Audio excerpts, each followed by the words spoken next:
Gold, trusted gold buyers. మీరు తాకట్టు పెట్టిన బంగారాన్ని విడిపించి ఈ రోజు ఉన్న మార్కెట్ ధరకు కొనబడను.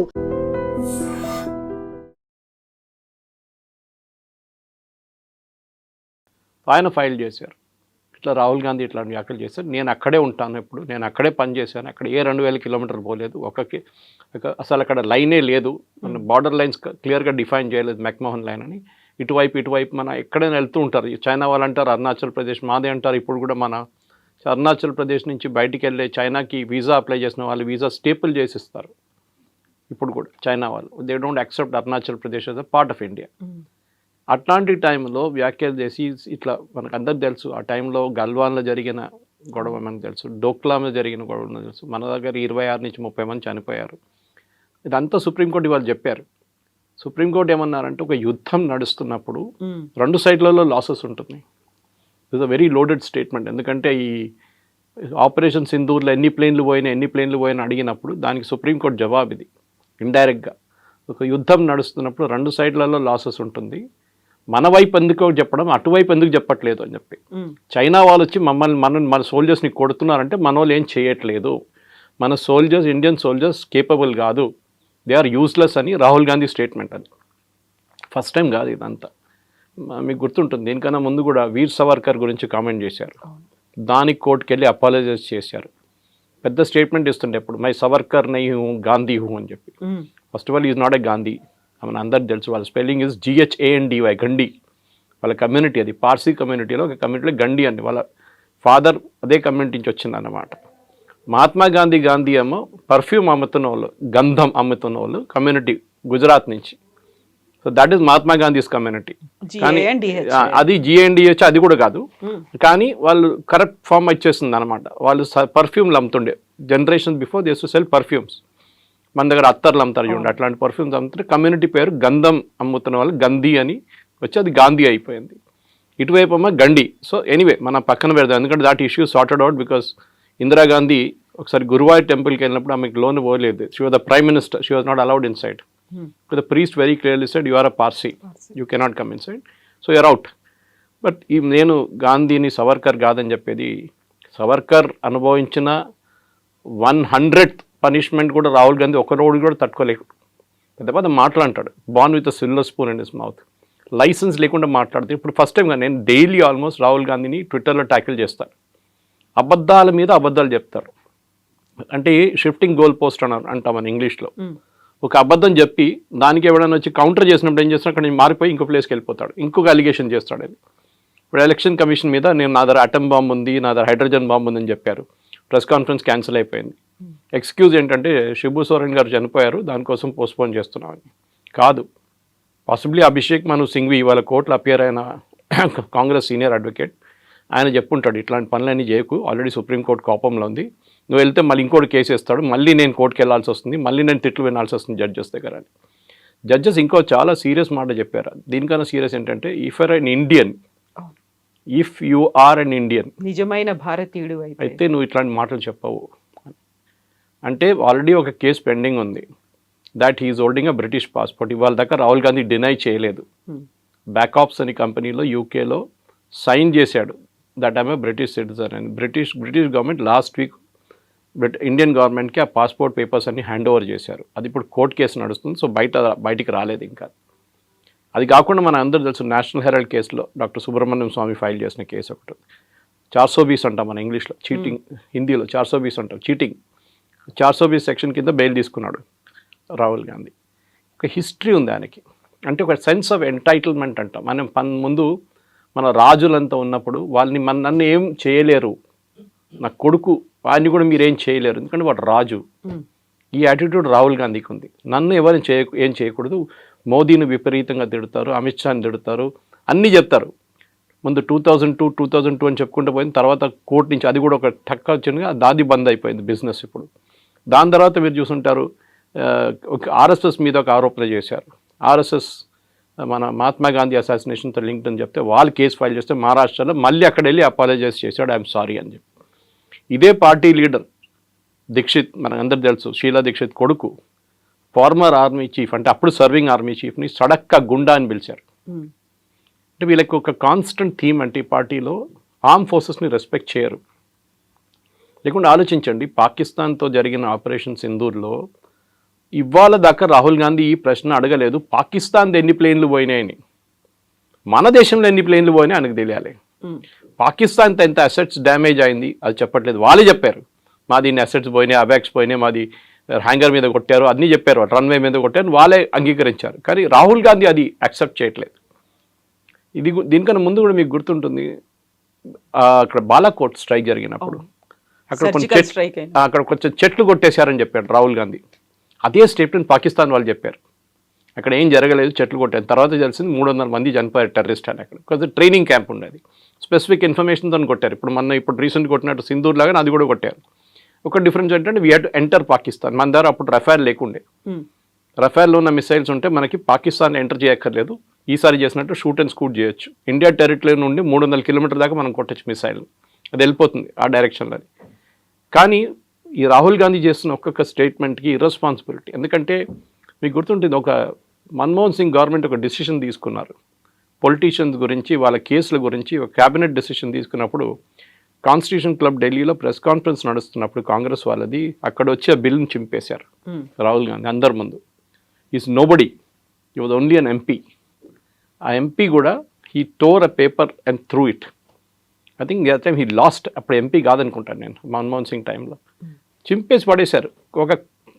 ఒక కాన్స్టిట్యూషన్ అమెరికా క్యాబినెట్ పాస్ చేసిన రెజల్యూషన్ని ప్రెస్ కాన్ఫరెన్స్లో వస్తే నేను చాలా పెద్ద మనిషిని, నేను మన్మోహన్ సింగ్ ఎవడు అని చెప్పి చించి పడేశారు మొత్తం పేపర్ని. ఇది ఆలోచించండి, this is the common attitude. ఒక బాడీ లాంగ్వేజ్ చూస్తే తెలిసిపోతుంది యారగెన్స్. నిన్న చాలా మంచి ఇంట్రెస్టింగ్ వీడియో కూడా వచ్చింది, చూసుంటారు మీరు.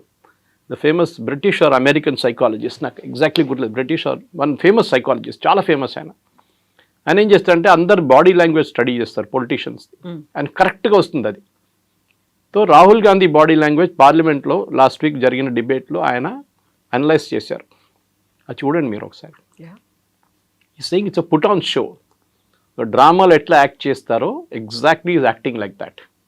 ముందే ఇంట్లో ప్రాక్టీస్ చేసుకొచ్చని చేస్తున్నట్లు ఉన్నాడు అని చెప్పేసి. సో వీళ్ళందరూ ఈ మీడియా వాళ్ళు కూడా చాలా మట్టి కొనుక్కున్నారు అనుకోండి వాళ్ళ మీడియా. ఎందుకంటే Rajdeep Sardesai wife Sagarika Ghosh is an MP, TMC MP. ఇటువైపు మీకు గుర్తుంటుంది డ్యూరింగ్ కాంగ్రెస్ టైం రాజ్దీప్ సర్దేశాయ్, శేఖర్ గుప్తా, బర్ఖా దత్, వీళ్ళకందరికి పద్మ అవార్డులు ఇచ్చారు. అది ఎందుకు ఇచ్చారో మనందరికి తెలుసు, వాళ్ళు కొనుక్కున్నారు ఓపెన్గా. అట్ ద సేమ్ టైం ఇప్పుడు చూడండి, అన్ని ఆర్టికల్స్ కాంగ్రెస్ వాళ్ళు రాస్తున్న అన్ని ఆర్టికల్స్ ఇండియన్ ఎక్స్ప్రెస్లో వస్తుంది, ఏ పేపర్లో రావట్లేదు. అంటే ఐదర్ వాళ్ళు కొనుక్కున్నారు లేకుంటే స్పాన్సర్డ్ ఆర్టికల్ ఉండొచ్చు. Anyway will come back to this case. ఈ కేసులో కూడా సుప్రీంకోర్టు చాలా క్లియర్గా ఏం చెప్పారంటే, మీరు ఆపోజిషన్ లీడర్గా ఉన్నప్పుడు you can speak in the parliament, మీకు అక్కడ ప్రొటెక్షన్ కూడా ఉంది. పార్లమెంట్లో ఒక ప్రొటెక్షన్ ఏంటంటే, మీరు పార్లమెంట్లో ఏం మాట్లాడినా అది అసెంబ్లీలో కూడా అంతే మీకు రికార్డ్. ఒకటి second, you won't get, nobody can file a case against you. మీరు పార్లమెంట్లో చెప్పాను ఒక ప్రివిలేజ్ ఉంది మీకు, అది ఒక ప్రొటెక్షన్ ఉంది. నేను యాజ్ అ మ్యాటర్ ఆఫ్ డిబేట్లో మాట్లాడుతూ చెప్పారు, unless the speaker or chairman తీసేసిన రికార్డ్ తీయకుంటే అది అక్కడే ఉంటుంది. సో దానికోసం చూసుంటారు మీరు, చాలా మటుకు హోమ్ మినిస్టర్ కానీ మోదీ గారు కానీ ఎవరైనా పార్లమెంట్లో మాట్లాడినప్పుడు దాని కేసులు తీసుకోరు, ఏ కోర్టు తీసుకోరు కేసెస్. కానీ మీరు సోషల్ మీడియా ఎందుకు యూజ్ చేస్తున్నారని అడిగారు రాహుల్ గాంధీ గారు. బీజేపీ సోషల్ మీడియా కూడా తక్కువేం కాదు, కానీ ఐఎన్సీ కేరళ అని చెప్పి ఒక ట్విట్టర్ హ్యాండిల్ ఉంది, మీరు చూడాలి. హర్బుల్ అంటే మోదీ గారు అమ్మగారి నుంచి అందరిని తిడతారు వాళ్ళు పొద్దున్న లేవగానే, అంతా I mean third rate stuff అన్నమాట. కానీ వాళ్ళ గురించి ఒక్క మాట కూడా రాహుల్ గాంధీ చెప్పారు. సుప్రియా షిరా అంటే suppose with the head of social media cell, ఆమె రీట్వీట్ చేస్తుంది అదంతా. ఇప్పుడు దాకా 3 సార్లు వార్నింగ్ ఇచ్చిన తర్వాత తీసేశారు ఒక్కొక్క ట్వీట్ వాళ్ళు. సో ఓవరాల్గా చూస్తే ఏంటంటే రాహుల్ గాంధీకి జ్యుడిషియరీ కానీ ఎగ్జిక్యూటివ్ కానీ లెజిస్లేటర్తో ఏం సంబంధం లేదు. మీకు గుర్తుంటుంది, ఆయన పార్లమెంట్కి ఒకసారి వచ్చిన టీ-షర్ట్ వేసుకొని వచ్చారు. The speaker had to remind them, normal procedure is full hand వేసుకోవాలి పార్లమెంట్లో. ఇప్పుడు మీరు చూడండి, ఎవరైనా MPs they wear full hand, nobody wears a half hand shirt. అది ప్రొసీజర్. అది ఈవెన్ కోర్టుకి వెళ్తే కూడా చూడండి ఫుల్ హ్యాండ్ షర్ట్ వేసుకోవాలి. మనం రిమైండ్ చేయాల్సి వచ్చింది. ఏంటంటే అక్కడ వచ్చి మసలు చేపిస్తున్నట్లు అట్లా ఎంటైటిల్మెంట్ అన్నమాట. నేను కూర్చున్నప్పుడు ఆ రోజు చూస్తుంటారు మీ డిబేట్లో ఇట్లా చేయబెట్టాడు. యూజువలీ మోదీ గారు పక్కన అమిత్ షా పక్కన రాజ్నాథ్ సింగ్ పక్కన నిర్మలా సీతారామన్ లేకుంటే పీయూష్ గోయల్ అందరు లైన్లో కూర్చుంటారు, చిన్నపిల్లలు కూర్చున్నట్ల క్లాస్లో. ఈయన పక్కన ఎవరిని కూర్చొనియట్లేదు, ముగ్గురు ఇక్కడ సీట్లు తీసేసి ఇట్లా కూర్చున్నాడు. వాళ్ళందరూ ఇంకా కూర్చోవాల్సి వచ్చింది. ఇక్కడ పక్కన అక్కడ దూరంలో కేసీ వేణుగోపాల్ కూర్చున్నాడు. That body language, that day I tweeted, this body language is extremely danger. ఒక అరెగెన్స్, అది ఇవాళ సుప్రీంకోర్టు తీసుకొచ్చి కింద పడేశారు. అది జరిగింది. సో ఇప్పుడు కేవలం ఆర్మీ గురించి మాట్లాడటమే కాదు, చైనా వచ్చి మన దగ్గర ఆక్రమించుకుంటే మన వాళ్ళు ఏం చేస్తున్నారు అనేటువంటి వ్యాఖ్యలతో పాటుగా హ్యాకింగ్ అనేది జరిగింది, అక్కడ ఉన్నటువంటి ఈవీఎంలని హ్యాక్ చేశారు, ఆల్మోస్ట్ ఒక 100 స్థానాల్ని మ్యానిపులేట్ చేశారు, లేకుంటే ఫలితం ఇంకొక రకంగా ఉండేది అనేది ఒక దేశమంతా ఆలోచించుకునేలా చేసింది, మాట్లాడుకునేలా చేసింది.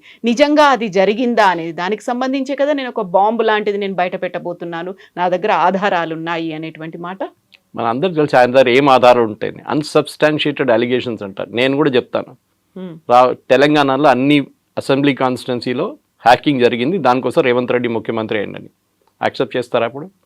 అప్పుడంత కదా, తెలంగాణలో బాగానే జరిగింది, కర్ణాటకలో బాగానే జరిగింది, మిగతా place first of all EVM machines hack చేయలేరు. అది ఎన్నోసార్లు ఎలక్షన్ కమిషన్ ప్రూవ్ చేశారు, ఛాలెంజ్ చేశారు కాంగ్రెస్ వాళ్ళని. రండి మీరు కాదు మాకు ఇవ్వండి, మీరు ఇంటికి తీసుకెళ్తా అని చెప్పండి అరవింద్ కేజ్రీవాల్. ఇంటికి తీసుకెళ్ళి మీరు ఏమైనా చేసుకుంటారు కదా, మా ముందు పెడుతున్నాం, రోజంతా కూర్చోండి ఇక్కడ, మేము మీకు చాయ్ పెడతాము, బిస్కెట్లు పెడతాము, లంచ్ పెడతాము, డిన్నర్ పెడతాం, మీరు హ్యాక్ చేయండి. యాక్సెప్ట్ చేయలేదు వాళ్ళు. ఎవడో ఫారిన్ కంట్రీలో కూర్చొని ఒక ఈవీఎం లాగా తయారు చేసి దాన్ని హ్యాక్ చేసి చూపించాడు. ఫస్ట్ ఆఫ్ ఆల్ ఇంటర్నెట్కి కనెక్టెడ్ ఉండాలి హ్యాకింగ్ జరగాలంటే. రెండవది ఎలక్షన్ మిషన్ని, ఆ ఈవీఎం మిషన్ని తీసుకున్నప్పుడు క్యాండిడేట్ పేరు ఉండదు దాని మీద. వీళ్ళందరూ తీసుకెళ్ళి బూత్కి వెళ్ళి ఆ రోజు సాయంత్రం క్యాండిడేట్ లిస్ట్ దాంట్లో లోపల ఇన్సర్ట్ చేస్తారు. మూడవది ఎలక్షన్ జరిగే ముందు గంట సేపు ముందు మొత్తం మిషన్ టెస్ట్ చేస్తారు. ఎలక్షన్ ఏజెంట్స్ ముందు ఈ అన్ని పార్టీలతో సహా టెస్ట్ చేస్తారు. దాంట్లో ఎన్నోసార్లు ఎలక్షన్ కమిషన్ ఛాలెంజ్ చేశారు. వీళ్ళు సుప్రీంకోర్టు కూడా వెళ్ళారు. సుప్రీంకోర్టు వీళ్ళు చెప్పారు nothing, it cannot be tampered with, చాలా క్లియర్గా చెప్పారు. అప్పుడు ఆ స్టోరీ బంద్ అయిపోయింది, గోల్ పోస్ట్ షిఫ్ట్ అయిపోయింది. ఇప్పుడు నేను ఆటం బాంబు వేస్తాను, హైడ్రోజన్ బాంబు వేస్తానని తిరుగుతున్నాడు. అదే కథ వస్తుంది. వాళ్ళకి కావాల్సిన వాళ్ళు ఓడిపోయిన సీట్లే తీస్తారు, వాళ్ళు గెలిచిన సీట్ల గురించి మాట్లాడరు. We can always prove that also. ఇది చెప్పేది ఏంటంటే వీళ్ళు కిషన్గంజ్లో లాస్ట్ టైం కిషన్గంజ్ అని బీహార్లో కాన్స్టిట్యున్సీ ఇది 65% Muslims, 65% most of them are Bangladeshis. అక్కడి నుంచి వచ్చి ఇల్లీగల్గా సెటిల్ చేసుకుంది. కిషన్గంజ్ వెస్ట్ బెంగాల్ పక్కన ఉంటుందన్నమాట. అక్కడ సెటిల్ అయిపోయారు. ఇప్పుడు ఫస్ట్ ఆ కాన్స్టిట్యున్సీలో ముస్లిమ్స్ 10% కూడా లేకుండే, ఇప్పుడు 65% ముస్లిమ్స్ అయిపోయారు with in a matter of 20 years. అంటే 4 లోక్సభ ఎలక్షన్ జరిగే టైంలో 5 లోక్సభ మారిపోయింది, ప్రొఫైల్ మారిపోయింది కాన్స్టిట్యున్సీ. అక్కడ మొన్న చేసినప్పుడు తెలిసింది ఏంటంటే ఒకరికి 3 కార్డులు, ఒకరికి 2 కార్డులు, ఒకటి 5 కార్డులు ఉన్నాయి అక్కడ. దానికోసం పాపులేషన్ కూడా మారిపోయింది, డెమోగ్రఫిక్ మారిపోయింది. రాహుల్ గాంధీ చెప్తున్నారు కదా చైనా వాళ్ళు వచ్చి తీసుకెళ్లారు. ఇవి కిషన్గంజ్ చూసుకుంటే తెలిసిపోతుంది మీకు ఎందుకు జరుగుతుంది అదని. నేను ట్యాంపర్ చేశాను చెప్తున్నా. ఇది tampering is because illegal voting is there. మీరు మహారాష్ట్రలో ట్యాంపరింగ్ అన్నారు, ఏమైంది? శరద్ పవార్ మాట్లాడలేదు, ఉద్ధవ్ ఠాక్రే మాట్లాడలేదు, ఈయనొక్కరే చెప్పుకుంటే పోతున్నాడు. వాళ్ళకి ఇద్దరికి ప్రాబ్లం లేదు, వాళ్ళు తెలిసిపోయింది. ఈవెన్ ఒమర్ అబ్దుల్లా చాలా మంచి స్టేట్మెంట్ ఇచ్చారు ఆ టైంలో, మీకు గుర్తుంటుంది. ఓడిపోతే ఓడిపోయిందని చెప్పాలి, మళ్ళీ దాని గురించి జస్టిఫై చేయక్కర్లేదు. You have lost, I also last election. పోయిన ఎలక్షన్ నేను ఓడిపోయాను అంతా అయిపోయింది. నెక్స్ట్ ఎలక్షన్ గెలిచి వచ్చాను కదా నేను మళ్ళీ అని. కానీ ఓడిపోయింది దానికి మళ్ళీ కాన్స్పిరసీ థియరీలు అది ఇది. ఇప్పుడు వచ్చే ఎలక్షన్కి రెడీ అవుతున్నాడు, ఎందుకంటే నెక్స్ట్ ఎలక్షన్ ఓడిపోతే కూడా ఇదే ఎక్స్క్యూజ్ ఇస్తాడు, ఈవీఎంలు ట్యాంపరింగ్లు. ఎందుకంటే వీళ్ళందరూ పుట్టింది పెరిగిందంతా బూత్ క్యాప్చరింగ్లో. మీకు గుర్తుంటుంది ఎట్లా పాత సిస్టంలో మొత్తం బ్యాలెట్ పేపర్లు తీసుకెళ్ళిపోయి ఇంట్లో కూర్చొని కొడతారు వీళ్ళు, తీసుకొచ్చి డబ్బలు పడేస్తారు. ఓల్డ్ సిటీలో చాలా ఫేమస్ ఉండే అప్పుడు. సుల్తాన్ సలావుద్దీన్ ఓవైసీ ఇప్పుడున్న అసదుద్దీన్ ఓవైసీ వాళ్ళ ఫాదర్ ఉన్నప్పుడు కూడా 90% ఓటింగ్ జరుగుతుండే. చనిపోయిన వాళ్ళు కూడా వచ్చి ఓటేస్తారు చాలామంది దాంట్లో. అది ఇప్పుడు కూడా నడుస్తుంది. అది బీహార్లో చూసాం కదా, 22 లక్షల మంది చనిపోయిన వాళ్ళు లిస్ట్ ఇంకా ఉన్నారంట. అక్కడ తేజస్వి యాదవ్ మొన్న ఒక కాన్స్పిరసీ చూపించి నా పేరు లేదు చూడండి, కానీ ఇంకో ఐడి కార్డు ఇప్పుడు చూస్తే అది ఇష్యూనే చేయలేదంట. అట్లా లేదు, అంతా తయారు చేసుకొని పెట్టుకున్నా, కుక్క ఫోటో పెట్టి ఒక ఐడి కార్డు తయారు చేశారు, మనం చూసుంటారు మీరు. ఇప్పుడు ఎలక్షన్ కమిషన్ చెప్తే వేరే ఇష్యూనే చేయలేదు. అట్లా వీళ్ళందరూ కూర్చొని ఏదో ఫోటోషాప్లో తయారు చేసుకుంటున్నారు, మళ్ళీ ప్రెస్ కాన్ఫరెన్స్లో పెడతారు. అది కాగానే డినై చేసి వెళ్ళిపోతున్నారు. మళ్ళీ ఆ స్టోరీ లేదు, మళ్ళీ అయిపోయింది. దానికి షెల్ఫ్ లైఫ్ అంటాం, ఇప్పుడు 24 గంటలు ఉంటుంది షెల్ఫ్ లైఫ్. రాహుల్ గాంధీ ఇంత మాట్లాడుతున్నారు కదా, చైనా వాళ్ళు వచ్చి 2000 కిలోమీటర్లు తీసుకెళ్లారని. వాళ్ళ great grand father Jawaharlal Nehru టైంలో ఏం జరిగిందండి? అక్సాయ్ చిన్ అని చెప్పి హాఫ్ లదాఖ్ చైనాకి ఇచ్చేశారు. లాజిక్ ఏంటి? హర్యానా సైజ్ ఆలోచించి, హర్యానా సైజ్లో ఉన్న ఒక స్టేట్ చైనాకి నెహ్రూ గిఫ్ట్గా ఇచ్చేశారు. అక్కడ ఏం లేదులే, ఏం చేసుకుంటామని చెప్పేసి. అక్కడ ఏం చెట్లు కూడా ఉండవు, అక్కడ ఎందుకు అక్కడ రాళ్ళు గీళ్ళు ఉన్నాయి, మనం ఏం చేసుకుంటామని చెప్పి గిఫ్ట్ చేశారు. ఆలోచించండి, 38,000 స్క్వేర్ కిలోమీటర్స్ పంజాబ్ స్టేట్ లాంటి సైజ్. ఇప్పుడు కూడా మీరు లదాఖ్ మ్యాప్ చూస్తే చాలా బాగుంటుంది చూడడానికి. Half of Ladakh is with China. ఇంకొక హాఫ్ పాకిస్తాన్ గిఫ్ట్ చేసేసారు. పిఓకే అని చెప్తాం మనం ఇప్పుడు. అది ఎవరు ఇచ్చారు? అది కూడా నెహ్రూ ఇచ్చారు. ఎందుకంటే ఆ రోజు 1947లో ఆ టైంలో డిలే చేశారు కావాలని చెప్పి నెహ్రూ. వేరే Sardar Patel wanted army to be, that's a different story altogether. కానీ రాహుల్ గాంధీకి అక్కడ మిగతా వాళ్ళ మీద ఆరోపణలు చేయడం, ఆయన గురించి ఆయన మాట్లాడరు. ఏది నేషనల్ హెరాల్డ్ కేసు కానివ్వండి, ఆగస్టా వెస్ట్‌ల్యాండ్ కేసులో అందరికీ తెలుసు డబ్బులు ఎవరికి వెళ్ళింది. ఆ డబ్బులు తీసుకున్నాడు లండన్లో కూర్చున్నాడు, very close friend of Vadra. ఆయన మీద అరెస్ట్ వారెంట్ ఉంది, ఆడు అక్కడ కూర్చున్నాడు. ఇక్కడ వాద్రాని క్వశ్చన్ చేశారు మనం. ఆగస్టా వెస్ట్‌ల్యాండ్లో even the chief of air staff జైలుకి వెళ్ళాల్సి వచ్చింది, మీకు గుర్తుంటుంది. ఇదంతా జరిగిన లంచాల మీద లంచాలు ఈ ఫ్యామిలీలో. బోఫోర్స్ మన అందరికి తెలుసు, వెరీ ఫేమస్. అది పాపం రాజీవ్ గాంధీ తల మీద వచ్చి పడేది, కానీ రాజీవ్ గాంధీ అసలు డబ్బులు సంపాదించలేదు. But we all know Ottavio క్వార్టరాచికి 10% కమిషన్ పోయిందని ఆయన ఒప్పుకున్నాడు కోర్టులో. Ottavio Quattrocchi is very close friend of Sonia Gandhi, relative వాళ్ళు. ఆయన వస్తూ పోతుంటారు వాళ్ళ ఇంట్లో. ఇప్పుడైతే లేట్ మనం చనిపోయిన ఆయన 3-4 years ముందు పోయిన ఆయన మలేషియాలో పట్టుకుని అన్ని. There are plethora of cases. కానీ ఈయనది ఏంటంటే ఒక స్పెషాలిటీ, వాళ్ళ సెట్ ఆఫ్ మీడియా వాళ్ళు ఉంటారు, వాళ్ళని పిలిచి వాళ్ళ ముందు కూర్చొని ఒక డ్రామా చేస్తాడు. వాళ్ళు ఏం క్వశ్చన్లు అడగరు, ఏమంటారు మోదీ గారు ఎప్పుడు ప్రెస్ కాన్ఫరెన్స్ చేయరు, చూడు నేను చేస్తున్నానని చెప్పేసి ఇట్లాంటి ఆరోపణలు. I'm very happy actually. Supreme court ఇది కాదు, అది స్టే చేయకుండా ఉండాలి. Defamation should go on. ఈయన కాకపోతే బార్డర్ రోడ్స్ ఆర్గనైజేషన్ ఆయనకి డెసిగ్నేషన్ కరెక్ట్ కాదు అది ఇదని చెప్పి అభిషేక్ మను సింఘ్వి ఇవాళ ఆర్గ్యూ చేశారు. తప్పని చెప్పట్లేదు, ఆయనకి ఏమైంది దీన్ని చైనా తీసుకెళ్లారంటే ఒక బార్డర్ రోడ్స్ ఆర్గనైజేషన్ మనిషికి ఏమైందని అడుగుతున్నారు. హౌ ఈజ్ ఈ రిలేటెడ్ టు ద కేస్? సరే రేపు ఒక రిటైర్డ్ లెఫ్టినెంట్ కర్నల్లో లేకపోతే retired major retired brigadier case ఏమని చెప్పండి. సంతోష్ బాబు గారిని చంపేశారు కానీ వాళ్ళ ఫ్యామిలీ కేసే వచ్చు. They insulted him. కర్రలు తీసుకొని కొట్టారు, 26 మందిని కొట్టారు. ఇదంతా రాహుల్ గాంధీ చేస్తున్నారు. అంటే మన సోల్జర్స్ ఏం చేయలేదు, ఇట్లా చూసుకొని నిలబడి ఉన్నారు, వాళ్ళు వచ్చి కొట్టారంట చైనా వాళ్ళ మన్ని. They are questioning the integrity of our soldiers. అంటే మనం ఆలోచించండి, కష్టపడి -40 degreesలో, అదే వాళ్ళు సుప్రీంకోర్టు కూడా చెప్పారు, -40 degreesలో they are standing out there. ఇంకా డిఫరెంట్ కేసులు of course. It was the Punjab police ఒక కర్నల్ని అసాల్ట్ చేసిన కేసులు. -40 degreesలో వాళ్ళకి ఆ కొండ మీద నిలబడి ఇండియాని గార్డ్ చేసిన మనిషిని మీరేమంటున్నారు? వాడు పని చేయట్లేదు అంటున్నారు. మీరు ఉన్నారని అడిగారు supreme court. Were you there when this happened? చూసారా మీరు చూసారా? ఆరోపణలు చేయడం చాలా ఈజీ. మీరు చూసారా? మీరు అక్కడ ఉన్నారా అని అడిగారు. This is a great lesson. ఇట్లా కాదు, ఇంకా చాలా ఉన్నాయి ఇట్లాంటిది. They should be regular cases filed. In fact నేను ఎన్నోసార్లు ఈ ఆపోజిషన్ వాళ్ళకి సజెస్ట్ కూడా చేశాను. ఇక్కడ స్టేట్లో ఉన్న ఆపోజిషన్ లీడర్స్ని, రాహుల్ గాంధీ చేస్తున్న అన్ని దానికి కాన్స్టిట్యూషన్ మీద ఉన్నాయి ఆరోపణలు. Election commission is a constitutional body. వాళ్ళ మీద ఆరోపణలు చేయడం చాలా ఈజీ. కానీ remember, Rahul Gandhi opposition leader కానీ ఎంపీగా ప్రమాణ స్వీకారం చేసినప్పుడు కొన్ని వర్డ్స్ యూజ్ చేశారు. I will preserve, protect and defend the constitution of India as by law established. అంటే చట్టం ఒకటి ఉంది, దాన్ని నేను ప్రొటెక్ట్ చేస్తాను. కానీ ఆ ప్రొటెక్ట్ చేసే బదులు దాని మీద ఆరోపణలు చేస్తున్నారు. So he can be disqualified straight away. నేను దీనికి ముందుకు చెప్పాను మీకు, కేరళలో ఒక ఎగ్జాంపుల్ ఇచ్చాను. And should be done. ఆయన్ని కోర్టుకి తీసుకెళ్ళి డిస్క్వాలిఫై చేయాల్సిందే. ఎందుకంటే ఆల్రెడీ ఒక కేసు నడుస్తుంది, ఒకటి స్టే ఉంది దాని మీద. ఆయన మూడు సంవత్సరాలు జైలుకి పంపించిన కేసు నడుస్తుంది అది. సో దాన్ని స్టే ఇచ్చారు, ఆ కేసు ఇంకా ఫినిష్ కాలేదు, అది ఎక్కడో పడుంది అక్కడ చెత్తలో.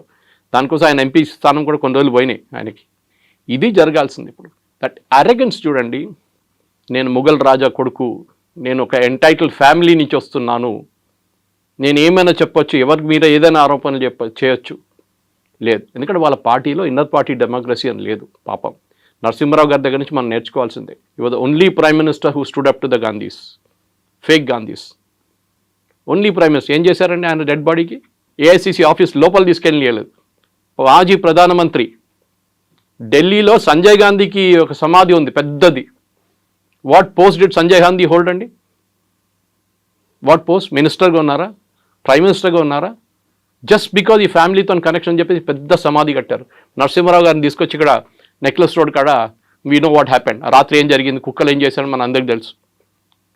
This is what I'm saying. వాళ్ళ సీతారాం కేసరిని టాయిలెట్ లోపల లాక్ చేసిన ఇన్సిడెంట్ మీకు తెలుసు. సోనియా గాంధీని ప్రెసిడెంట్ చేయాలంటే ఆయన ఒప్పుకోలేదు, నేను రాజీనామా చేయనని చెప్తే ఆ రోజు ఏఐసిసి ఆఫీస్లో టాయిలెట్ లోపల బంద్ చేయించి ఆయనతో రాజీనామా చేయించారు. ఆలోచించండి, లైట్ ఆఫ్ చేసేసి పడేస్తారు వాళ్ళు, టాయిలెట్లో పడేసి. ఇట్లాంటి పార్టీ ఇది. ఆరోపణలు చేయడం చాలా ఈజీ. ఇక్కడ కూడా చూస్తున్న తెలంగాణలో కూడా కల్చర్ ఉంది. మోదీ గారి మీద ఆరోపణ చేస్తూనే ఉంటారు. I wish BJP had a legal cell, strong legal cell. ఢిల్లీలో వాళ్ళ దగ్గర ఉంది, స్ట్రాంగ్ లీగల్ సెల్ ఉంది. వాళ్ళ దగ్గర చాలామంది MPs are actually good lawyers. కేసులు ఫైల్ చేయండి. మీరు హెల్తీ డిబేట్ కావాలని డెమోక్రసీలో లేదని చెప్పట్లేదు, కానీ సుప్రీంకోర్టు చెప్పినట్ల లేనిపోయిన ఆరోపణలు చేయడము, రఫేల్ పోయిందని ఇక్కడ రేవంత్ రెడ్డి కూడా రిపీట్ చేశారు. We should file a case against it. What proof do you have? మీరు అక్కడ ఉన్నారా రఫేల్ పడినప్పుడు? చూసారా మీరు రఫేల్ ఎట్లా ఉంటుంది మీకు తెలుసా? ఫస్ట్ ఆఫ్ ఆల్ ఏ పోయిన ఆరోపణలు ఏంటండి? You're demoralizing a soldiers. వాళ్ళ టార్గెట్ సోల్జర్స్ కాదు, వాళ్ళ టార్గెట్ మోదీ. సోల్జర్ని కొట్టారంటే మోదీ ఇన్ఎఫెక్టివ్, మోదీ అని చేయట్లేదు. చైనా మీద భజన చేస్తుంటారు. యూ నో వన్ థింగ్, మీరు చూస్తుంటారు ఫేమస్ సిగ్నేచర్ చేస్తున్న రాహుల్ గాంధీ జీ జింగ్పిన్తో నాకు సైన్ చేస్తున్న ఒక అగ్రిమెంట్ వాళ్ళ టైంలో, వాళ్ళ హయాంలో. సోనియా గాంధీ వెనక నిలబడినారు, జీ జింగ్పిన్ స్టాండింగ్ అండ్ ఈ signing with another Chinese party official. 300 కోట్లు ఇచ్చారండి రాజీవ్ గాంధీ ఫౌండేషన్కి వాళ్ళు, చైనీస్ వాళ్ళు, ఒఫీషియల్ ఆన్ రికార్డ్. ఎందుకు ఇచ్చారండి 300? అడిగితే ఏమంటున్నారంటే రీసెర్చ్ చేయడానికి ఇచ్చారంట. చైనా వాళ్ళు Rajiv Gandhi foundation which is the private trust run by Sonia గాంధీకి 300 కోట్లు ఒఫీషియల్గా ఇచ్చారు. అందరు తెలుసు రఫేల్ని ఎందుకు ఆపారండి, ఇంత ట్రై ఎందుకు చేశారు? Narasimhan Ram Hindu, communist party of India card holding member Rahul Gandhi last supreme court ఏం చెప్పారండి? Nonsense, nothing in. కానీ మళ్ళీ నిన్న మొదలు పెట్టాడు Rafale is not a good aircraft, దానికోసం రఫేల్ పాకిస్తాన్ వాళ్ళు కొట్టారని చెప్పి. ఎక్కడ కొట్టారండి పాకిస్తాన్ వాళ్ళు? You are insulting our air force pilots. వాళ్ళ కేపబిలిటీ ఏదని చెప్తున్నారు మీరు. మీరు క్రిటిసైజ్ చేయండి. MiG-21 should be scrapped, it should be done away immediately. నేను కూడా అగ్రీ చేస్తాను. ఫ్లయింగ్ కాఫిన్స్ అంటాం దాన్ని. చాలామంది పైలట్స్ చనిపోయారు. ఎప్పుడో 84లో రిటైర్ చేయాలండి ఎయిర్క్రాఫ్ట్. మన ఇప్పుడు కూడా మనం సెప్టెంబర్లో we're finally saying goodbye to it. కానీ ఇది కాదు. మీరు ఆరోపణ చేసినప్పుడు you should be a responsible person. మీరు ఏదో రోడ్డు మీద తిరుగుతున్న మనిషి కాదు. You are and leader of the opposition. మీరు చెప్పే ఒక్కొక్క మాటని అనలైజ్ చేస్తారు. అది నేను ఎప్పుడు చెప్తాను, పొలిటీషియన్ అడ్వైజ్ చేస్తే నన్ను ఎవరైనా పొలిటీషియన్ కట్టుకుంటే నేను చెప్తాను వాళ్ళకి. కొండా విశ్వేశ్వరరెడ్డి కానివ్వండి, ధర్మపురి అరవింద్ కానివ్వండి, దే ఆర్ ఆల్ రియలీ చాలా కమ్యూనికేటివ్ మనుషులు. నేను ఎప్పుడు చెప్తూనే ఉంటాను వాళ్ళకు కూడా. నేను అడ్వైస్ ఇస్తే చెప్తాను, we should be very careful with data. మనతో డేటా పెట్టుకునే మాట్లాడాలి మనం. We should never go out of that. ఎందుకంటే మీరు ఏదైనా ఆరోపణ చేసి రేవంత్ రెడ్డి మీద ఆరోపణ చేశానండి, డబ్బులు సంపాదించని చెప్పి నేను నాకు ఆరోపణ చేయొచ్చు. Do have a proof? I don't have a proof. నేను చెప్తాను ఏదో ఇంటర్ కనెక్టెడ్ కేసు పెడతాను. అది గుర్తుందా, ఎమ్మెల్సీ ఎలక్షన్ కోసం అప్పుడు జరిగిన దాంట్లో డబ్బులు ఇచ్చాడు అది అని చెప్పి ఇంటర్లింక్ చేస్తాం దాన్ని. That is not the right way to do it. ఎవరైనా కానీ, ముఖ్యమంత్రి అయినా కానీ, ఈ షుడ్ బి రెస్పెక్టెడ్. కానీ మీరు ముఖ్యమంత్రిగా ఉన్నప్పుడు మీరు ఆరోపణ చేయడం, మీరు లీడర్ ఆఫ్ ఆపోజిషన్ కూడా మీరు ఆరోపణ చేయడంలో ఎస్పెషలీ మన ఆర్మ్ ఫోర్సెస్ మీద వాళ్ళ మొరాల్ దెబ్బతింటుంది. ఇప్పుడు కూడా చూడండి వాళ్ళ మీద కన్సిస్టెంట్గా ఇవాళ కూడా, నిన్న కూడా చేశాడు రఫేల్ రఫేల్ రఫేల్ రఫేల్. ఎన్ని ఎయిర్క్రాఫ్ట్ పోయింది, ఎన్ని ఎయిర్క్రాఫ్ట్ పోయింది. ఒక్క మాట కూడా పాకిస్తాన్ ఎన్ని ప్లేన్లు పోయినా అడగట్లేదు. విచ్ ఇస్ వాట్ నాకు చాలా కోపం వస్తుంది దాని మీద. అయితే ఇక్కడ అభిషేక్ సింఘ్వి కూడా సుప్రీంకోర్టులో వాదించాడు. ప్రతిపక్ష నాయకుడు కాబట్టి ప్రజల గురించి మాట్లాడుతున్నారు, సమస్యల గురించి మాట్లాడుతున్నారు, అందులో తప్పేముంది అనేది ఆయన వర్షన్ కదా. సుప్రీంకోర్టు ఏం చెప్పారు? మీరు పార్లమెంట్లో మాట్లాడండి, సోషల్ మీడియాలో కాదని చెప్పారు. You're a leader of opposition the parliament, not in the road. Social media కాదు మీ వెపన్. మీరు పార్లమెంట్లో వెళ్ళి చెప్పండి ఈ మాట, గవర్నమెంట్ అక్కడ రిప్లై ఇస్తారు మీకు. మీరు పార్లమెంట్లో అడగరు, ఎందుకంటే అప్పుడు government has immediate right to reply. పార్లమెంట్లో ఒకటి ఉంటుంది, ఈల్డింగ్ అంటాం మనం. ఇప్పుడు మోదీ గారు మాట్లాడుతున్నప్పుడు ఆయన అపోజిషన్గా అక్కడి నుంచి రాహుల్ గాంధీ లేసారనుకోండి, బ్రిటిష్ స్టైల్, మన democracy coming from the British style, yielding అంటాం. అంటే మోదీ గారు కూర్చుంటేనే రాహుల్ గాంధీ మాట్లాడొచ్చు. అది చేయడు. రాహుల్ గాంధీ ఇప్పుడు చూస్తుంటారు, మీరు మొన్న కూడా పార్లమెంట్ బయట చెప్పి నన్ను మాట్లాడనీయలేదన్నారు. Leader of opposition, leader of the house మాట్లాడిన తర్వాతనే మాట్లాడతారు. ఆయనకు కూడా ఒక సెట్ టైమింగ్ ఇస్తారు. టైమింగ్ ఇచ్చారు, టైంకి రాలేదు. తర్వాత వచ్చి నాకు ఇప్పుడు కావాలండి. ఇప్పుడు ఎట్లయిపోయిందంటే మనం ఈ లైన్లో నిలబడతామని చూడండి. ఒకసారి ఏదైనా సినిమా థియేటర్ కాదు, ఇంకెక్కడైనా లైన్లో నిలబడుతున్నప్పుడు రైల్వే స్టేషన్ తీసుకు, ఇప్పుడు అక్కడ కూడా లైన్ లేవు అనుకోండి, ఒకటి సైడ్ నుంచి వచ్చి సడన్గా దూరిపోతాడు లోపలికి. ఏం చేస్తారు అందరు కలిసి, వెనకగలరా అని చెప్తారు అందరు. రాహుల్ గాంధీ ప్రాబ్లం ఇది. ఆయనకు సెన్స్ ఆఫ్ ఎంటైటిల్మెంట్ ఉంటుంది. నేను ఎప్పుడు వచ్చి కూర్చుంటాను నా టేబుల్, నేను అప్పుడే మాట్లాడతాను. అది ఎట్లా ఇస్తారండి? ఆల్రెడీ ప్రొసీజర్ నడుస్తుంది పార్లమెంట్లో. మీ పార్టీకి 2.5 గంటల టైం ఇచ్చారు. మీ లీడర్ ఆఫ్ ఆపోజిషన్ మీరు డిసైడ్ చేయాలి ఎవరికి ఎంత టైం తీసుకుని. మీరు 2.5 గంటలు మాట్లాడుతుంటే మాట్లాడండి, నో ప్రాబ్లం.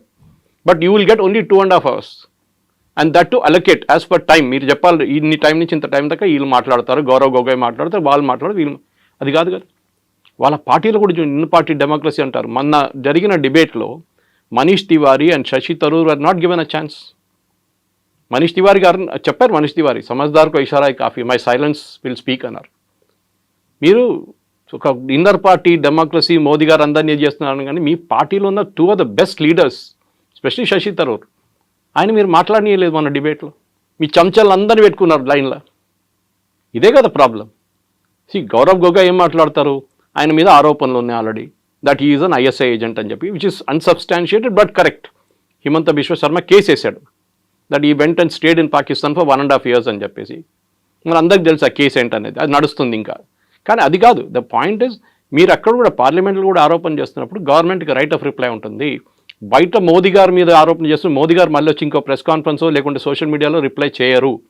మాలాంటి వాళ్ళు రిప్లై చేస్తారు వెళ్ళి. అక్కడ బీజేపీ ఐటీసీలు అంతా కూడా ఎఫెక్టివ్ కాదు. మాలాంటి వెళ్ళి డిఫెండ్ చేస్తారు.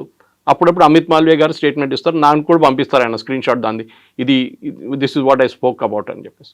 కానీ కన్సర్టెడ్ ఎఫెక్ట్ ఒక లీడర్ ఆఫ్ అపోజిషన్ నుండి మెచ్యూరిటీ ఉండాలి. ఎమోషనల్ మెచ్యూరిటీ, ఫిజికల్ మెచ్యూరిటీ కాదు. ఎమోషనల్ మెచ్యూరిటీ రాహుల్ గాంధీకి లేదు. ఇప్పుడు కూడా 52, 53 అయింది అంటున్నాడు. కానీ మొన్న సైకాలజిస్ట్ అని అనలైజ్ చేసిన అదే అంటున్నాడు, ఒక 18-year-old పిల్లోడు ఎట్లా బిహేవ్ చేస్తారో అట్లనే బిహేవ్ చేస్తున్నాడు ఈ అబ్బాయి. 53 అయిపోయింది కానీ ఆయనకి మెచ్యూరిటీ రాలేదు ఇంకా. ఆమె అనుకుంటా నేను ఇట్లా డ్రామా చేస్తే అందరు చూస్తారు, అందరు వా రాహుల్ గాంధీ అంటారు, కానీ ఎలక్షన్లో లాస్ట్ వెళ్ళి మోదీగా ఓటేస్తారు వాళ్ళు. ఇది ప్రాబ్లం.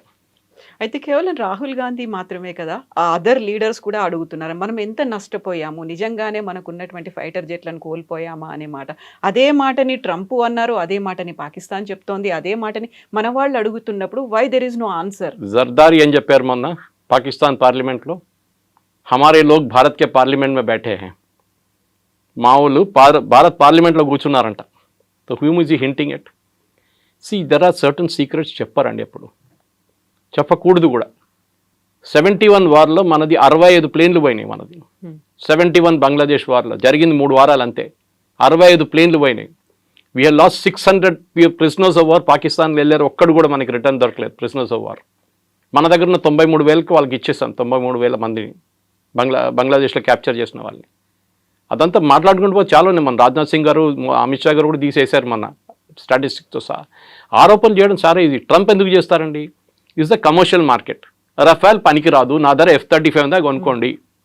ఇది ఎట్లయిపోయిందంటే, మీరు ఒక కార్ తీసుకున్నారు, రేపు కూడా వచ్చి అంటే ఈ కారా, అరే ఇది చూసిన 10 యాక్సిడెంట్ జరిగింది, ఎందుకు తీసుకున్నా ఈ కార్, నాది ఇంకా మంచి కారు ఉంది, సేఫ్టీ ఫీచర్స్ చాలా మంచిది అంటారు. లారీకి వెళ్ళి కొడితే లారీ వాడు చనిపోతాడు, మీకేం కాదంటాడు. అట్లాంటి చాలామంది ఉన్నారు చేసేటోళ్ళు.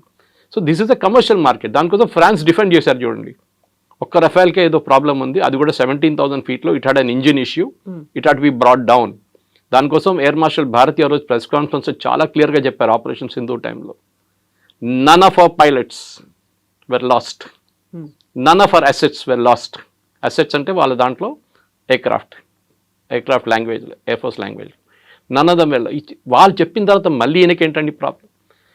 కొన్ని సీక్రెట్స్ ఎప్పుడు బయట చెప్పారు. ఒసామా బిన్ లాడన్ వాడి చూపించారండి. యూఎస్ వాళ్ళు తీసుకెళ్ళి అమెరికాకి తీసుకెళ్లారా? ఊరేగింపులు తీసుకెళ్లారా వాళ్ళు? కాదు కదా. వాళ్ళు అయిపోయింది, క్రితం చేసి ఎక్కడ పోయింది బాడీ ఎవరికి తెలియదు. ఇక్కడేమో బాలకోట వెళ్ళి కొడితే చెట్లు కావాలి. సర్జికల్ స్ట్రైక్ చేసినప్పుడు గుర్తుంటుంది, రాహుల్ గాంధీ ఏమన్నారు, నాకు డెడ్ బాడీలు కావాలి, ప్రూఫ్ చూపించాలి. అంటే వాళ్ళు చంపిన టెర్రరిస్ట్ని అందరి భారతదేశం తీసుకొచ్చి డిస్ప్లే చేయాలంట. సర్జికల్ స్ట్రైక్ అండ్ వెళ్ళారు, కొట్టేశారు, వచ్చేసారు, అయిపోయింది, గంట సేపట్లో ఫినిష్. ఎందుకంటే సోల్జర్స్ ఎంటర్డ్ పాకిస్తానీ టెరిటరీ, చాలా డేంజరస్. వాళ్ళు ఒక్కడు కూడా దాంట్లో చనిపోతుంటే మోదీ గారి మీద అందరు కలిసి పడుతుండే. మణిపూర్ వైపు కూడా జరిగింది. దానికన్నా 2 వారాల ముందు మణిపూర్ వైపు మనం ఒక సర్జికల్ స్ట్రైక్ చేశాం. ఊరి మూవీ చూస్తుంటే మీకు గుర్తుంటుంది, ఓపెనింగ్ సీన్ వాస్ దాట్. చాలామందికి తెలియదు, ఎందుకంటే వాళ్ళు ఏదో నార్మల్ ఆర్మీ సీన్ అనుకుంటారు. చాలా ఉన్నాయి అట్లాంటిది. కానీ మన సోల్జర్స్ మొరాల్ మీరు డౌన్ చేయకండి. మీరు మోదీ గారికి ఏ ప్రాబ్లం లేదు, కానీ డోంట్ ఎవర్ ట్రై, బికాస్ వాళ్ళ ఫ్యామిలీ సంగతి ఆలోచించండి. వాళ్ళ ఫ్యామిలీ మీద ఎట్లా ఉంటుంది. మొన్న పురోహిత్ మీద చేసి మాలేగాం చేసిన 17 సంవత్సరాల కెరియర్ పోయిందండి. ఎవరు తీసుకొస్తారు వాపస్ ఇప్పుడు? ఈ కూడా మన బ్రిగేడియర్ బై నౌ 17 years. వాళ్ళ ఫ్యామిలీకి luckily army stood by them. Army salary ఇచ్చారు, వాళ్ళ ఇల్లు అక్కడే ఉంచుకున్నారు, వాళ్ళ పిల్లల ఎడ్యుకేషన్ చూసుకున్నారు, అన్ని ఆర్మీ వాళ్ళు చూసుకున్నారు. వాళ్ళకి తెలుసు that this guy was working for us, for the Indian army. కానీ ఆరోపణ చేసి ఆయన కెరియర్ కంప్లీట్గా డిస్ట్రాయ్ చేశారు. Who will bring back that 17 years now? వీళ్ళు ఆన్సర్ చేయాలండి. వీళ్ళు ఈ ఆరోపణ చేస్తున్న వాళ్ళు పొద్దున్న లేవగానే అబద్ధాలు చెప్తారు, అబద్ధాల మీద అబద్ధాలు. దానికి భజన మండలి ఒకటి ఉంది పాడడానికి, తోడు పాడడానికి. ఖర్గే గారు కానీ ఇక్కడ రేవంత్ రెడ్డి గారు అందరు భజన పాడతారు. కేసీ వేణుగోపాల్, సుప్రియా శ్రీరాంటే, జయరామ్ రమేష్, పవన్ ఖేరా అందరూ ఉన్నారు ఫుల్ భజన్ మండలి. ఎందుకంటే ఫ్యామిలీ లెడ్ పార్టీ అంటే ప్రైవేట్ లిమిటెడ్ కంపెనీ ఇది. మీరు చూస్తుంటారు ప్రైవేట్ లిమిటెడ్ కంపెనీలు మాట్లాడితే ఎండి కొడుకు తర్వాత వాళ్ళ కొడుకు, వాళ్ళ తర్వాత వాళ్ళ కూతురు, ఇట్లా నా లైనేజ్ ఉంటుంది. ఎవరు వ్యతిరేకంగా మీరు మాట్లాడలేరు, తీసి పడేస్తారు, కరిపాకు పడేస్తున్నట్లు మిమ్మల్ని పక్కన. ఇది కూడా అంతే. చూడండి వాళ్ళ పార్టీలో వాళ్ళు వ్యతిరేకంగా మాట్లాడిన మనుషులు ఎక్కడన్నా ఉన్నారా? You go back to Nijalingappa and that time, నీలం సంజీవ్ రెడ్డి టైంలో ఏం జరిగింది మన అందరికీ తెలుసు. కామరాజ్ గారిని ఏం చేశారు చెప్పండి? You are the tallest leader in Congress. 2 ప్రధానమంత్రిని నామినేట్ చేసి తయారు చేసిన మంచి కామరాజ్, లాల్ బహదూర్ శాస్త్రి అండ్ ఇందిరాగాంధీ. ఏం చేశారు లాస్ట్లో? ఇందిరాగాంధీ ఆయన తీసి పక్కన పడేశారు. ఆయన కాకుండా ఆయనే ప్రధానమంత్రి అయిపోతుండే ఈజీగా. But he didn't. కానీ అట్లా ట్రీట్ చేస్తారు వీళ్ళు. నరసింహారావు గారిని ఎట్లా ట్రీట్ చేస్తారో, సీతారాం కేసుని ఎట్లా ట్రీట్, అట్లనే వాళ్ళ పార్టీలో వాళ్ళ గురించి మాట్లాడకపోతే టామ్ వడక్కన్ ఇప్పుడు బీజేపీలో ఉన్నారు, Rajaji grandson is in BJP. మీకెందుకు? మీ all the tallest leaders in Congress from Uttar Pradesh, Rita Bahuguna is in BJP. వీళ్ళందరూ అంతే. బికాజ్ వీళ్ళ యాటిట్యూడ్ ఏంటంటే మాకు భజన మండలి, మేమేం చెప్తే అదే నిజం. వేదవాక్యం అంటారు చూడండి మా దాంట్లో మలయాళంలో. It is that only. You can not go out of that Lakshman rekha. ఇప్పుడు పదే ట్రంప్ మాట చెప్తున్నాడు, నా వల్లే యుద్ధం ఆగింది, ఎందుకంటే ఇద్దరి దగ్గర న్యూక్లియర్ వార్ హెడ్స్ ఉన్నాయి, అదైతే మొత్తం సర్వనాశనం అయ్యేది నేను చెప్పాను కాబట్టి. ఎక్కడ ప్రధానమంత్రి నరేంద్ర మోదీ కానీ పార్లమెంట్లో జరిగినటువంటి ప్రసంగంలో ట్రంప్ పేరు తీసుకోలేదు, ఎవరో చెప్తే మేము ఆపలేదు అనే మాట చెప్పారు తప్ప ఎక్కడ he is not taking Trump names. ఎందుకంటే ఆయన భయపడుతున్నారు. ఎందుకంత భయం అనేటువంటి ఒక మాట కూడా ఉంది. ఎమోషనల్ మెచ్యూరిటీ అంటారు దాన్ని. దీనికి రాహుల్ గాంధీ సంగతి చెప్పాను మీకు. ట్రంప్ ఏం చెప్పారండి ఫస్ట్? దానికన్నా ముందు ఏం చెప్పారు? నేను ట్రేడ్ టాక్స్ పెట్టి నేను అగ్రిమెంట్ తీసుకొచ్చాను. ట్రేడ్ టాక్స్ ఏమైందండి ఇప్పుడు? అంటే they was no trade talks, ఒట్టి హవా. ట్రంప్ ఎట్లయిపోయిందండి ఇప్పుడు? నేను మొన్న ట్వీట్ చేశాను దాని గురించి. World War II కూడా నేనే ఆపాను అంటాడు కంట్రీ రేపు కావాలంటే. ఆయనకి నోబెల్ ప్రైజ్ కావాలి, ఓపెన్గా చెప్పారు కదా వాళ్ళ ప్రెస్ సెక్రటరీ, మాకు నోబెల్ ప్రైజ్ కావాలి, నోబెల్ పీస్ ప్రైజ్ కావాలి మాకు. దానికి ఇప్పుడు రోడ్ మీద ఇద్దరు కొట్టుకుంటే కూడా నేనే వెళ్ళి స్టాప్ చేశాను అంటాడు ట్రంప్ రేపు. మన దగ్గర చిన్న యాక్సిడెంట్ జరిగితే కొట్టుకుంటుంది చూడండి రోడ్ మీద, అట్లా అయిపోతుంది. అది కూడా నేనే ఆపాను అంటాడు. ఎవరు సీరియస్గా తీసుకుంటలేరు. ఇది పాత ఒక స్టోరీ ఉండే, మన చిన్నప్పుడు వినుంటారు. పులి వచ్చింది అని చెప్తారు ఊర్లో. లాస్ట్ నిజంగా పులి వచ్చినప్పుడు ఎవడు రాడు కూడా అక్కడ. ఆ సంగతి ఇది. మీరు రష్యా యుక్రెయిన్ ఆపేస్తాను 2 రోజులు అన్నాడు, ఏమైందండి? వాళ్ళు ఇప్పుడు కూడా కొట్టుకుంటున్నారు పిచ్చోళ్ళలాగా. మా ఇండియా పాకిస్తాన్ మీరేం ఆపారండి? ట్రేడ్ డీల్ చెప్పాం వాళ్ళు ముందు చూపించి, నేను ఆపాను అంటాడు. ట్రేడ్ డీల్ ఏమైనా జరిగిందా? First of all there is no call from Trump, everybody agrees. Call చేసింది ఓన్లీ రూబియో, వాళ్ళ వైస్ ప్రెసిడెంట్ ఒకరే కాల్ చేశారు అక్కడి నుంచి. జేడీ వ్యాన్స్ కాల్ చేశారు, మార్కో రూబియో కాల్ చేశారు. ట్రంప్ ఎక్కడ మాట్లాడలేదు. ఇక్కడ always said my team negotiated with them, we would agreed. నేనే చేశాను అంటారు. ఎందుకంటే ఆయనకు నోబెల్ ప్రైజ్ కాదు, లేకుండా వైస్ ప్రెసిడెంట్ నోబెల్ ప్రైజ్ వచ్చేస్తుంది. ఆయనకు అది టెన్షన్. ఆయనకి క్రెడిట్ ఎవరికి రాకూడదు, నాకే రావాలి క్రెడిట్. సో ట్రంప్ ఒక మెంటల్ ఆలోచించండి, హీఈస్ పబ్లిసిటీ సీకర్. ఆయన అన్ని ఏదో ఎరిట్రియా, అక్కడ ఏదో ఆఫ్రికాలో ఎన్నో సంవత్సరాల నుంచి కొట్టుకుంటున్నారు. వాళ్ళు పిలిచి వైట్ హౌస్లో కూర్చొని సంతకం పెట్టించారు. వాళ్ళు ఏం పెట్టారో వాళ్ళకే తెలియదు. వాళ్ళు అన్నారంట తర్వాత, ఏం పెట్టి మాకు తెలియదు, పిలిచాడు సంతకం పెట్టమని మేము పెట్టాం. మళ్ళీ నెక్స్ట్ డే వెళ్ళి మళ్ళీ కొట్టుకుంటున్నారు అక్కడ. మళ్ళీ ఏం పీస్ అండి ఇది? నేను అక్కడ ఆపాను, నేను ఇక్కడ ఆపాను అంట. ఎక్కడ ఇదే అంటున్నాను. మన దగ్గర వైట్ స్కిన్ మెంటాలిటీ ఒకటి ఉందండి. నేషనల్ అవార్డు వస్తే నేషనల్ అవార్డు కాదు, ఆస్కర్ వస్తే ఆస్కర్. ఎందుకంటే వైట్ స్కిన్ కూడా ఇచ్చింది కదా, తెల్ల white skin is still very good for us. Oscar రావాలి నాకు. నేషనల్ అవార్డు వచ్చిందా? నేషనల్ అవార్డే కదా, అది అంతర్జాతీయ స్థాయిలో ఉంది. అంతర్జాతీయ స్థాయి కాదు. వైట్ స్కిన్ మెంటాలిటీ ఇంకా పోలేదండి మనకి. ఇప్పుడు కూడా చూడండి, ఒక అమెరికనో బ్రిటిషో రోడ్డు మీద కనిపిస్తే మీ బిహేవియర్ ఎట్లా ఉంటుంది మీదని చెప్పట్లేదు. Normal human being Indians behaviour ఎట్లా ఉంది, వాడిని ఎట్లా టోపీ ఇద్దాం, 100 రూపాయల ప్రోడక్ట్ వాడికి 500 ఎట్లా అమ్ముతాం, ఇది చూస్తుంటాం అన్నమాట. వాడు దానికైనా స్మార్ట్ ఫెలో. వాడు చూస్తాడు వీని ఎట్లా టోపీ వేయాలని చూస్తుంటాడు వాడు. ఇది మన white skin attitude. So Trump చెప్పారని చెప్పి ద మెచ్యూరిటీ ఆఫ్ మోదీ ఎక్కడ వస్తుందండి? ఏ ఎక్సైట్మెంట్ లేదు. ఆయన ఫేస్లో ఒక ఎమోషన్ కూడా కనిపించదు. ఎవరు నాతో మాట్లాడలేదు. నో వరల్డ్ లీడర్ లేకుంటే రేపు అంటాడు ఇంకో లీడర్ జీవితం చేయించా అంటాడు మళ్ళీ రేపు. పాకిస్తాన్ దగ్గర ఆయిల్ ఉంటే నేనే వచ్చి ఇది చేస్తాను. పాకిస్తాన్ పరేషాన్ అయిపోతుంది. ఇక్కడ మేము ఇంకా తవ్వలేదు, ఏం చేయలేదు, మా ఆయిల్ ఇస్తా అంటున్నాడు ఈయన. సో మనం కూడా పాకిస్తాన్ నుంచి కొనుక్కునే 3 పరిస్థితి సంవత్సరాల వస్తుంది తర్వాత అని కదా. 3 సంవత్సరాల తర్వాత ట్రంప్ ఉండడు, వెళ్ళిపోతాడు. ఈ కెనాట్ కాంటెస్ట్ ఎలక్షన్ అయిపోయింది, వాళ్ళ 2 టైమ్స్ ఉంటాయి యూఎస్ ప్రెసిడెంట్కి. దాని తర్వాత వచ్చేటోడు ఏంటి, వాడు మొత్తం మార్చేస్తాడు రూల్ అంతా. ఏం చేస్తారు అప్పుడు పాకిస్తాన్ లేదు. So you have to keep your neutrality. చాలా మెచ్యూర్గా చేశారు. యూకే ఎఫ్టీఏ సైన్ చేసామా మనం, ఫ్రీ ట్రేడ్ అగ్రిమెంట్. ఇప్పుడు యూరోపియన్ యూనియన్తో చేయబోతున్నాం. We just shift our markets అంతే. నేను చాలా ఛానల్స్ డిబేట్ చేస్తూ చెప్పాను. నేను యూఎస్కి ఇండియాకు ఉన్న ట్రేడ్ రిలేషన్స్లో 3-4 ప్రోడక్ట్స్ ఇంపార్టెంట్. దాంట్లో ఒకటి ఫార్మస్యూటికల్స్. మన దగ్గర మందు కొనుక్కపోతే ఆ డోలోకి వాడు $10 ఇవ్వాల్సి వస్తుంది ఒక స్ట్రిప్కి. మన దగ్గర కొనుక్కుంటా అని చెప్పి తక్కువ. నేను I'm just giving an indicative rate. మన దగ్గర వెళ్ళి ఫార్మస్యూటికల్స్ వాళ్ళు బతుకుతున్నారు యూఎస్. అదర్వైజ్ వాళ్ళు 10 times కాస్ట్ ఇవ్వాల్సి వస్తుంది. We're the pharma capital of the world. Next మనది జెమ్స్ అండ్ జ్యువెలరీ. మన దగ్గర పాలిష్ అయ్యి సూరత్ నుంచి పాలిష్ చేసి కట్ చేసి పంపిస్తారు. ఇంకెవరు దాన్ని చేయమని చెప్పండి. I will challenge. Maximum Bangkok నుంచి తెప్పించుకుంటారు. అక్కడ వాళ్ళ దగ్గర న్యాచురల్ స్టోన్స్ ఉండవు, ఆర్టిఫిషియల్ స్టోన్స్ ఉంటాయి. ఎక్కడ తెప్పించుకుంటారు మీరు? కొనాల్సినోడు మీరు బంగారం 50,000 రూపాయలు ఉన్నప్పుడు కూడా కొన్నారా? బంగారం కొన్నారా? నేను పెళ్లి చేసుకున్నప్పుడు 15,000 ఉండే అప్పుడు 91. Now what is it? Close to 1 lakh rupees. మా దాంట్లో తొల అంటారు, మీ దాంట్లో తొల, అక్కడ తొల అంటారు, మా దాంట్లో 8 grams మా దాంట్లో క్యాల్కులేషన్. ఇప్పుడు యావరేజ్ ప్రైస్ పెట్టుకుంది 1 lakh అయిందండి. 15,000 కూడా బంగారం కొన్నామా? 1 lakhలో మీరు ఏదైనా మలబార్ గోల్డ్ లేకుంటే జాయ్ లుకాస్ లేకుంటే ఇక్కడ వెళ్ళి తిరగండి ఒకసారి. మన సూపర్ మార్కెట్ కన్నా ఎక్కువ రష్ అక్కడ ఉంటుంది. ఎవరు ఆపరండి కొనడం అది. So they will buy what ever rate Americans will buy. వాళ్ళకి ఎక్కడ ఉండదు. ఇప్పుడు చూడండి, మొన్న కార్ సేల్స్ గురించి చెప్తున్నారు. Ford company first time it is reported losses. ఎందుకంటే వాళ్ళు చిన్న చిన్న ప్రోడక్ట్స్ వాళ్ళు తయారు చేయలేరు. They have to buy from China or India or Mexico or Canada. అమెరికాలో ప్రాబ్లం, నేను ఇప్పుడు ఒక ఎగ్జాంపుల్ ఇస్తాను. అమెరికా వైట్ హెస్ ఫెయిల్డ్ అనేది, మీ ఇంటికి ప్లంబర్ వస్తాడు ట్యాప్ ఫిక్స్ చేయడానికి.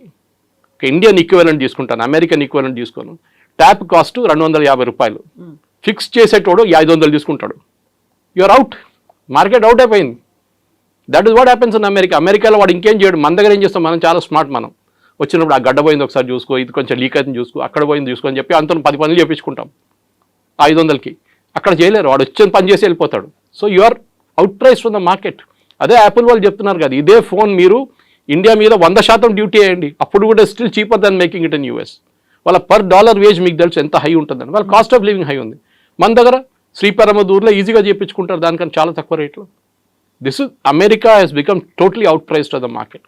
వాళ్ళ స్టీల్ కొనలేము, వాళ్ళ కాపర్ కొనలేము. నేను చెప్తున్నాను కదా, మోదీ గారు ఏం చేయాలంటే 0% ఇచ్చేసేయండి, except for dairy products and agriculture and of course చిన్న చిన్న కొన్ని ఉంటాయి, అది మనం చేయలేము. స్పెషల్ డైరీ ఎందుకు మనం అబ్జెక్ట్ చేస్తున్నాం, అమెరికా నుంచి ఇంపోర్ట్ ఎందుకు అబ్జెక్ట్ చేస్తున్నాం అంటే వాళ్ళ ఆవులకి మీట్ పెడతారు, మన ఇక్కడ గడ్డి ఇస్తాం వాళ్ళకి, వాళ్ళు మీట్ ఇస్తారు, మీట్ ప్రొడక్ట్స్ ఇస్తారు తినడానికి. అది వీ విల్ నాట్ యాక్సెప్ట్. ఎందుకంటే మన ఆవుకి గడ్డి అది మీట్ పెట్టి బీఫ్ పెట్టి దానికి తిండి ఇచ్చిన తర్వాత ఆ పాలు మనం వాడం. So we're very clear, we will not use it. Because మిగతా స్టేట్ నుంచి మనకు పాలు వస్తుంది కదా, మిగతా కంట్రీస్ నుంచి చాలా కంట్రీస్ వస్తుంది, అది మనం ఎందుకు తీసుకుంటున్నాం ఇప్పుడు కూడా. We're self sufficient. మనోడు ఎవరు కొన్నాడు, పిచ్చోడు కొంటాడు అక్కడ వెళ్ళి అంత అంత డబ్బులు పెట్టి కొనడానికి. మన దగ్గర పాలు వస్తున్నాయి, అన్ని డైరీలు ఉన్నాయి ఇక్కడ. Next agriculture. మీరు ఇక్కడ నుంచి ఇప్పుడు వాళ్ళు చూసాను బాస్మతి సేల్స్, నేను అనుకున్న US top, US 6th position ఉంది బాస్మతి సేల్స్ మన దగ్గర నుంచి. So we have no threat except agriculture. MSME, third sector was MSME. మన ఎంఎస్ఎంఈ అంటే చిన్న చిన్న కార్ఖానాలు. మీరు ఫతేనగర్ వెళ్ళండి, బాల్నగర్ వెళ్ళండి, వెల్డింగ్ షాపులు, ఈ లేత్ షాపులు, ఇట్లాంటి చిన్న చిన్న కార్ఖానాలు ఉంటాయి. We have to protect them. 50 కోట్లు 10 కోట్లు 20 కోట్లు టర్న్ ఓవర్ చేసిన కంపెనీలు వాళ్ళు ప్రొటెక్ట్ లేకుండా యూఎస్ వచ్చి మొత్తం మార్కెట్ మటాష్ చేసి పడేస్తారు. ఎందుకంటే వాళ్ళ దగ్గర సబ్సిడీ ఉంటుంది, గవర్నమెంట్ వాళ్ళకి చాలా సబ్సిడీ ఇస్తారు, దాన్ని మన మీద వచ్చి వేసేస్తారు. అగ్రికల్చర్ కూడా హెవీ సబ్సిడీ దగ్గర మనం కూడా ఇస్తాం, లేదని చెప్పట్లేదు. But it's a bigger picture. Modi గారు చేస్తున్న మీరు అడిగిన ప్రశ్నకి మెచ్యూరిటీ చూడండి, పార్లమెంట్లో రిప్లై చేస్తారు. అక్కడ లేని ఇక్కడ లేని, ఎందుకంటే రేపు your friend my enemies my friend అంటాం. రేపు మనం మళ్ళీ చేయగలపాల్సి వస్తుంది. ఒక రోజు ట్రంప్ దిగొస్తాడు కిందికి, ఆ రోజు గుర్తుపెట్టుకుంటాడు, నేను అది తిట్టాను చూడ, నన్ను ఇట్లా తిట్టావాను ఆ రోజు అని చెప్తాడు. అప్పుడు మేమేం తిట్టలేదండి, మీరే తిట్టారు నన్ను. We're very careful to you, we didn't mention your name anywhere. మీ పేరు ఎక్కడ చెప్పలేదు, మేము చాలా మెచ్యూర్గా బిహేవ్ చేశాం. అది that is the political maturity of a leader versus Rahul Gandhi Chinese వాళ్ళు వచ్చి మన సోల్జర్స్ని కొట్టారని చెప్పి డిఫరెన్స్ అక్కడ వస్తుంది అన్నమాట.